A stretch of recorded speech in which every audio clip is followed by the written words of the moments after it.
Corona के cases बहुत तेज़ी से बढ़ रहे हैं। पिछले 24 घंटे में 13,500 केसेस हो गए हैं। नवंबर में जो पीक आई थी उसमें 8,500 केस थे। लेकिन सीबीएसई के एग्ज़ाम कैंसिल करने बहुत ज़रूरी हैं। वहाँ जहाँ सेकेंड वेव का प्रकोप आया है, कई देशों ने अपने अपने एग्ज़ाम्स कैंसिल कर दिए हैं। हमारे देश के अंदर कई राज्य सरकारों ने अपने अपने एग्ज़ाम्स कैंसिल कर दिए हैं।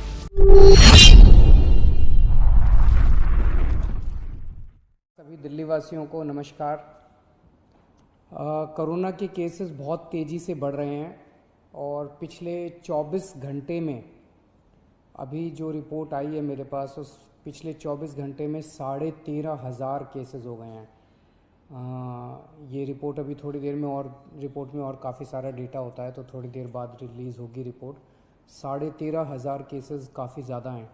नवंबर में जो पीक आई थी उसमें 8,500 केस थे। उसके मुकाबले 13,500 केसेस ऑलरेडी हमारे हो गए हैं। इस बार जो वेव है, बहुत, हम सब जानते हैं, बहुत ख़तरनाक वेव है। इसमें यूथ काफ़ी ज़्यादा अफेक्ट हो रहा है इस वाली वेव में, और इस वाली वेव में बच्चे भी अफेक्ट हो रहे हैं। तो सबसे पहले मैं यूथ से अपील करना चाहूँगा, युवाओं से अपील करना चाहूँगा। अभी हमारे पास जो डेटा पिछले 10-15 दिन का डेटा है वो ये दिखाता है कि 45 साल से कम उम्र के जो लोग, जो कोरोना के पेशेंट्स अभी तक आए हैं, उसमें 65% पेशेंट 45 साल से कम उम्र के हैं।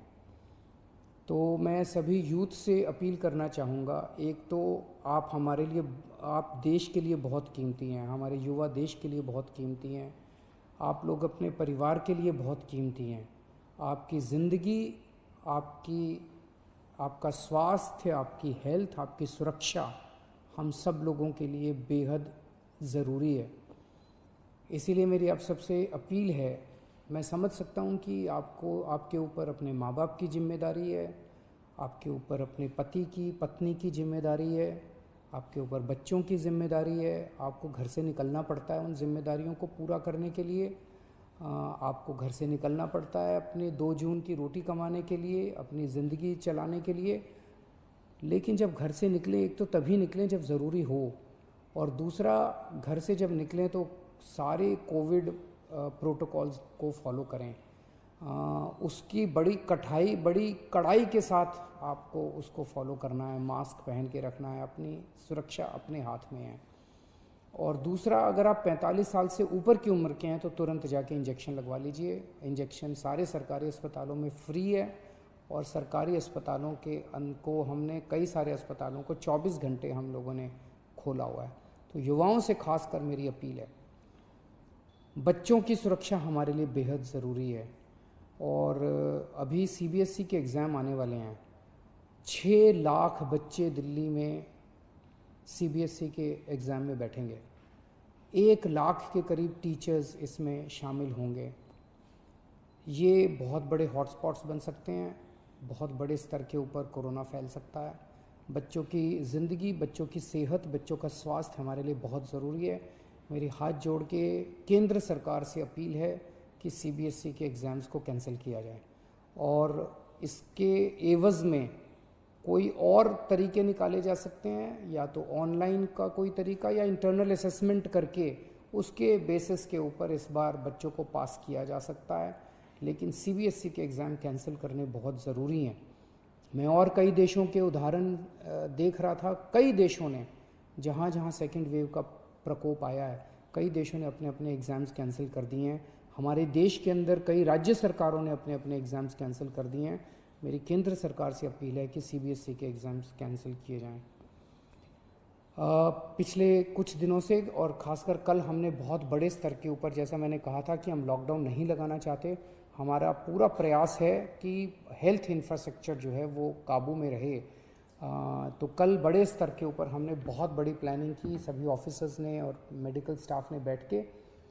तो बड़े बड़े हॉस्पिटल्स के साथ हम बैंक्वेट हॉल्स और होटल्स को अटैच कर रहे हैं, ताकि मान लीजिए किसी अस्पताल के अंदर 100 बेड हैं और उसके साथ हमने एक बैंक्वेट हॉल अटैच कर दिया, उस बैंक्वेट हॉल में भी 100 बेड हैं। तो जो थोड़े से कम बीमारी वाले मरीज होंगे उनको फिर बैंक्वेट हॉल में शिफ्ट कर देंगे, अस्पतालों में केवल और केवल सीरियस मरीज ही रखे जाएं। अगर किसी को केवल ऑक्सीजन की ज़रूरत है तो ऑक्सीजन तो हम बगल में, जैसे LNJP के सामने एक बैंक्वेट हॉल है, उस बैंक्वेट हॉल के अंदर अगर ऑक्सीजन का भी इंतजाम कर देंगे तो ऑक्सीजन की अगर केवल किसी को ज़रूरत है तो वो बैंक्वेट हॉल में भी उसका इलाज हो सकता है। तो इस तरह से बहुत बड़े स्तर के ऊपर हम बेड्स की कैपेसिटी क्रिएट कर रहे हैं। कुछ हॉस्पिटल्स को, सरकारी भी और प्राइवेट भी, कुछ हॉस्पिटल्स को हम लोगों ने 100% कोविड डिक्लेयर किया है। मैं इस बारे में मैं सबकी सहयोग की अपेक्षा करता हूँ, सबसे सहयोग की अपील करता हूँ। मैं उम्मीद करता हूँ कि सभी हॉस्पिटल वाले, सभी के मैनेजमेंट और सभी लोग इसमें हमारी मदद करेंगे। मैं समझ सकता हूँ कि जो दूसरी नॉन कोविड बीमारियाँ हैं, अभी भी दिल्ली में केवल ये 14 नहीं है, बहुत सारे हॉस्पिटल्स हैं, लेकिन दिल्ली में अगर किसी जो प्लान्ड सर्जरीज़ हैं अपनी, जैसे मान लीजिए किसी को नी रिप्लेसमेंट कराना है, किसी को, ये महीना, 2 महीना, 3 महीना डिले हो सकते हैं। जो इमरजेंसीज़ होंगी दिल्ली में, उसके लिए अभी भी सफिशेंट कैपेसिटी है अपने पास नॉन कोविड बीमारियों के लिए, कई सारे अस्पताल अभी भी हैं। लेकिन जो प्लान्ड सर्जरीज़ हैं वो ज़्यादा होती हैं, इमरजेंसीज़ कम होती हैं, वो अब हम थोड़ा सा डिले कर लें। दूसरी चीज़, इस टाइम जैसा मैंने कहा कि सबसे इम्पॉर्टेंट हमारे लिए होगा कि हम अपनी अस्पताल की मैनेजमेंट को कितना कड़ाई के साथ हम इसको ठीक कर रख पाते हैं।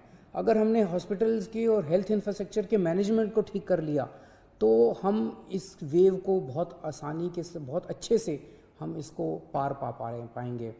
तो हमने एक और एक्सरसाइज कल से शुरू की है कि एक एक पेशेंट जो हॉस्पिटल्स के अंदर हैं उनको ये देखा जा रहा है कि अगर ये हॉस्पिटल, डॉक्टर्स चेक कर रहे हैं, सभी डॉक्टर्स चेक कर रहे हैं कि अगर वो पेशेंट घर में ट्रीट हो सकता है तो उस पेशेंट से रिक्वेस्ट की जा रही है कि आप अस्पताल का बेड खाली कर दीजिए, आपका घर चले जाइए। घर पे हम घर पे जब आपको भेज रहे हैं तो अपना पल्ला नहीं झाड़ रहे, हाथ नहीं झाड़ रहे, हम घर के ऊपर अंदर भी, आप जब घर जाएंगे आपकी हम कांस्टेंट मॉनिटरिंग करेंगे, हमारे डॉक्टर्स आपको लगातार फ़ोन करते रहेंगे। आप जब घर जाएंगे आपको ऑक्सीमीटर देके भेजेंगे, अगर आपकी घर में बीमारी जरा सी भी गड़बड़ हो गई तो वापस आपको हॉस्पिटल ले आएंगे।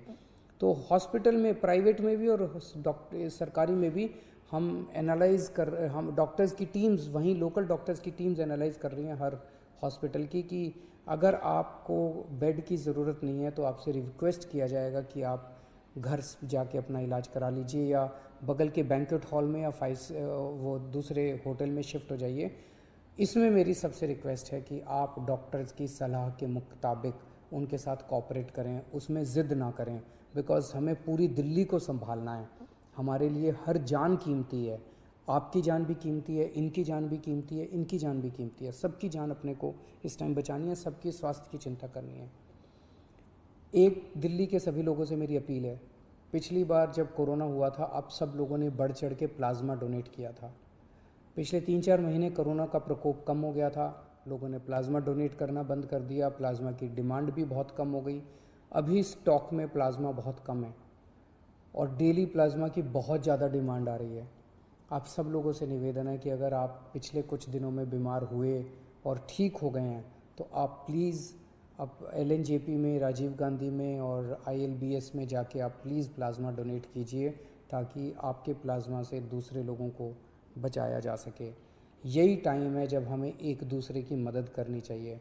अपना स्वार्थ छोड़ के, चाहे पड़ोसी की मदद है, चाहे दिल्ली में किसी और की मदद है, चाहे देश में किसी की मदद है, हम सब लोग अगर मिल के एक परिवार की तरह, मैं बार बार कहता हूँ ना कि दिल्ली वाले हम सब एक परिवार हैं, अगर हम एक परिवार की तरह काम करेंगे तो हमने जैसे 3 वेव, पिछले 1 साल में 3 वेव का मुकाबला किया था, ये चौथी वेव का मुकाबला भी हम सक्सेसफुली कर लेंगे। नमस्कार।